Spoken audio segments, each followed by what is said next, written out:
Pasuk Yudalid, parshas Noach. Asay l'chot tevas atzei gofer. You should make a box made of gopher wood. Kinim tases a table. It should be made with compartments or rooms. V'chafartos im baisim b'chutz b'gofer, and it should be coated from the inside and the outside with pitch. This is to waterproof it. That is famous Rashi here. Aslo hatevas harbi rev atzol leforov. I mean, if it's a question of saving them from the mabul, Kodesh Baruch has many other methods to save a person. Why did he burden them with this project of building for 120 years? So the members of the generation of the Mabul should see him being involved in this for 120 years. And Noach wasn't an ordinary person. What are you doing? In the future will bring this Mabul on the world, and maybe as a result of that, he'll do tshuva. Atzei gofer, it was called gopher wood, kach shmo. Why did HaKadosh Baruch Hu wanted specifically this? The water was sulfuric water, was sulfur. So because the gopher alludes to gofris is sulfur, the water was sulfur. Kinim madurim means different compartments for living quarters. But no. It's alluding that ultimately, if the Mabul comes, it's going to be gofris. No, that he used that wood. This represents what the teva represents is the ultimately to protect you from the gofris. It's abbreviated. Gofris, Yutov. You have Yutov to go for it. It's gofris, right? But kofer, what's kofer? Zephes, Loshen Arami, pitch, tar. What's in Big Mora Kufro? But Tevosa Shel Moshe Alishahemayim Toshim. That because the water actually there was movement, Daya B'Chover B'Viftim was enough to put Chomer on the inside, lime on the inside, the Zephyr B'Chutz. But here, because the water was so like turbulent, was so violent, therefore it needed not only on the outside, even on the inside, it had to be waterproof. V'od, Kadesh Lo Yiriach Os Etzadik Reich Rashel Zefes. That Moshe Rabbeinu shouldn't smell the Reich Rashel Zefes. Avokan the Chozek Hamayim Zifso Mibayis B'Chutz. So this is what I explained. If you remember, there's a machlokas I mentioned maybe just a day or two ago that Yocheved, she purchased wood and built a box to save Moshe Rabbeinu. What was the wood called? Atzei Gomer. So the question is, why did she buy that kind of wood? So the Medrash says, according to one opinion, it was the cheapest wood. Why? Because tzaddikim chavim l'modim yosem gufam. Tzaddik doesn't waste his money. So the question is, speaking about over here, we're talking to save Moshe Rabbeinu. You buy the cheapest wood. So what I explained was, either case, you needed a nest to save Moshe Rabbeinu. There's no way whatever was made of, whatever quality would have drowned. There's a nest. Wait. So what did you need the wood for? It was only to conceal the miracle, to be masked in the nest. That's all it was. It was hastoras hanes, to conceal it. So therefore, if that was sufficient to conceal the miracle, anything more than that is just a waste. Because even more expensive wood, you need this in the same nest to save him. Moshe Rabbeinu, because the water itself was saying that even though it's obvious that even to have a chance, it has to be pitched on the inside and the outside, but there's no overriding factor. What's the overriding factor? But the subject, Moshe Rabbeinu, even as a little child, to the smell of Zephes, it would have been the wrong thing. But over here, because the Chozek HaMayim, therefore, you needed it, therefore, if you wouldn't have done it, it would have been obvious it's a nest. Otherwise, you say people, yes, how did Noah survive? Well, he built an ark. You understand? Built an ark. The Gemara asks, the Gemara in Tzvot asks a question. If everything in the water dissolved because it was sulfuric, So why did the teva dissolve? That's the first question. The Gemara says that the water around the teva was cold water.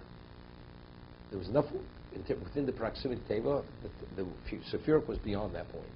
But around the teva was what? Was cold. And therefore, Ogmel Haboshan, he hung outside the teva. He was too big, he couldn't go into the teva.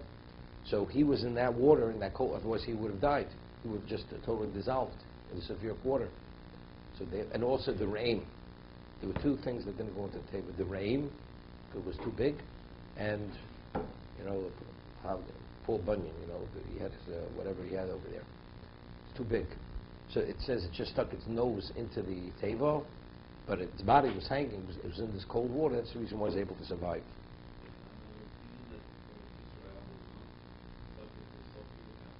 Yeah, but first of all, what's the step with it? So the table wasn't there. It wasn't covered. No, it doesn't say. No, it doesn't say. It says Eretz was not covered with water, but it was noxious gases. Everything died, because it says in Torah, "Kol shebecharov u'meisu." Everything on dry land died. There were poisonous, noxious gases which covered the whole world, and everything died as a result of that.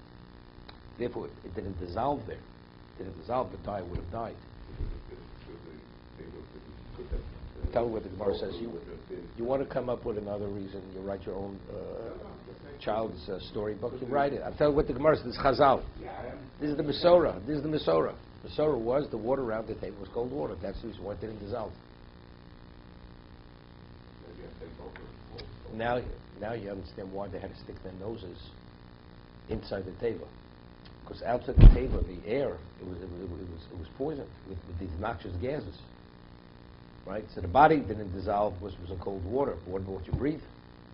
So that the Reim and Og, their mouths were in the table. They were breathing the air from the table. That was the oxygen source. You ever heard this before? What did Jim tell you now? Okay. So how old are you now? You haven't heard it yet. So Baruch Hashem, you heard it. It's a Gemara. It's a Gemara in Zvachim. Okay. Now we give the specifications. Sholosh meos amo orech hateva. 300 amos is the length. Hamishim amo rochbo. 50 amos its width. Shloshim amo kovoso. And 30 amo its height. No. Steve, how much carpeting and floor do you need in this thing? You're into specifications. 300 long, 50 wide, and 30 high. Okay, figure out the footage. Okay. That's exactly what I'm talking about. You need commercial carpet in this one. Okay. Yeah, different.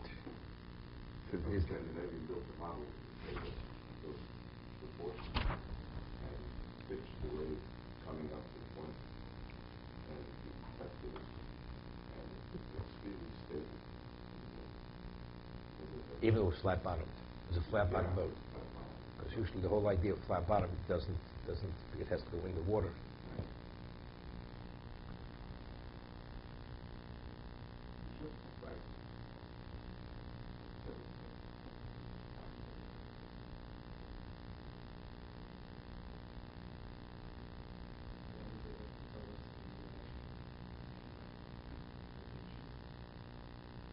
Again, of course, the numbers are definitely only symbolic.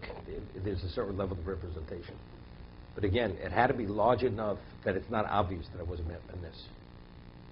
You read every speech, nobody ever has, but how did it fit? Does anybody ask that question? Even children don't ask that question. So that means it's large enough that it conceals the miracle.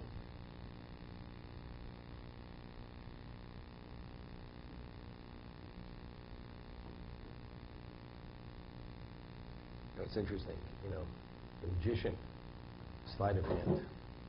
So if the magician could do it, HaKadosh Baruch Hu can't do it. You're not impressed. You understand? That there's a magician automatically minimizes even when it's a nes. Of course, you could say, well, it's like sleight of hand. That tones it. Right? No magician ever split the sea. But the magician puts 6 rabbits in one hat, so where do the other rabbits go? They can't fit. Somehow it fits.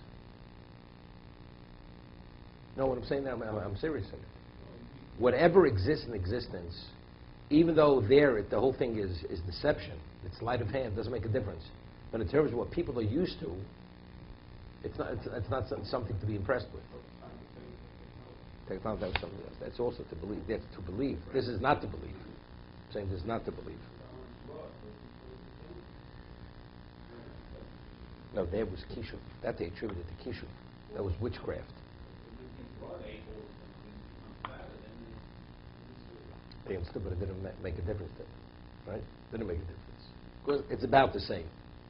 Even when it's about the same, it's the same. And it's swallowed at a rod, not as a snake. Right? So there were 2 nisim. Tzor tasel ateva. You should make a window. Tzor is a teva. Tzor is a window. Right? Tzadik and Zayin are interchangeable. Zohar. From Zehira, the radiance. Means the location that the rays of light come in. And when you top it off on top, it should not be a point, it should be an amo.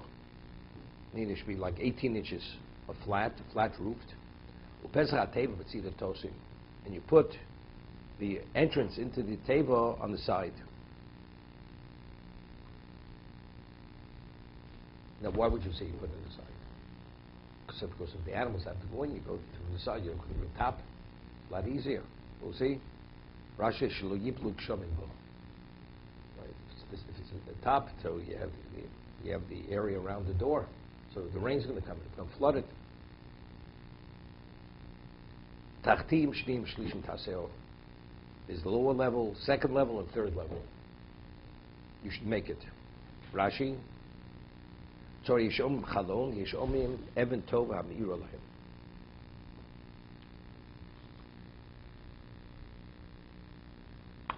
Some say it was a chalon, a window. Others say it was an even tova, was a diamond which gave off radiance. That's how that illuminated the table. So I ask the question. For 12 months, the luminaries didn't function. Right, so what do we need a window for? Right? It's not for air. Because the air from the outside was toxic. It was noxious gases. So, but it's Zohar. What's its value? So even if you hold it was Chalon, what provided the light? Provided the light was the Even Tova. It's just a question. What's the Zohar? What provided light was the Even Tova? Was this diamond which gave off light? Now the question is: Zohar the diamond or Zohar a window? And they had the diamond giving off the light. No, it generated light, like a piece of uranium or something. It gave off its own. So it's interesting. So what's the value of the window? You know.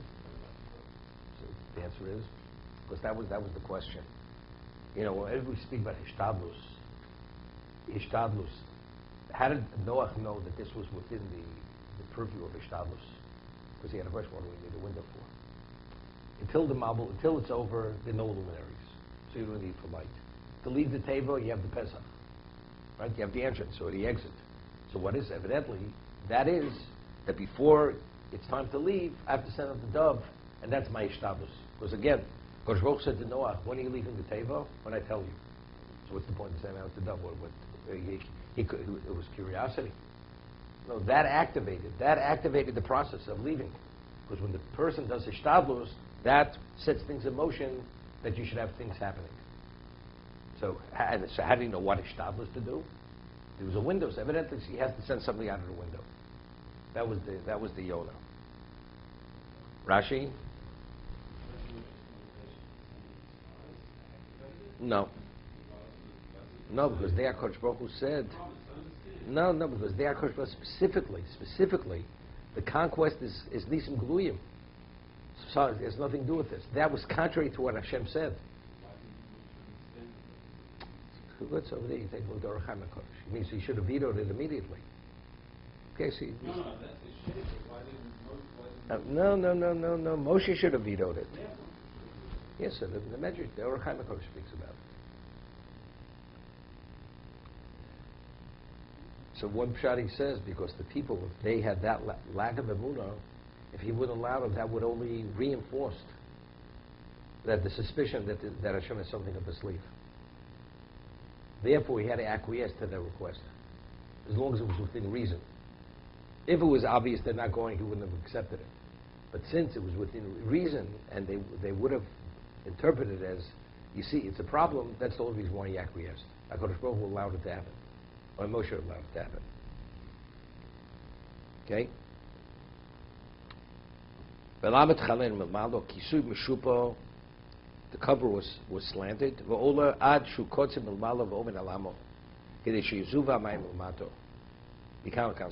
the rain should flow down.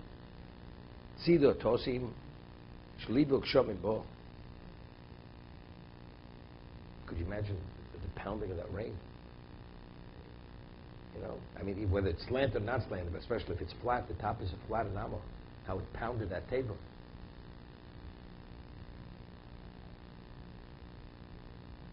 I'm just to be traumatized.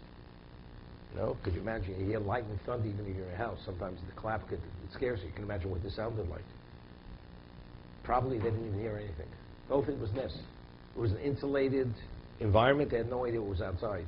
There was light. There was, I mean, you know, there's the person falls into where they have manure.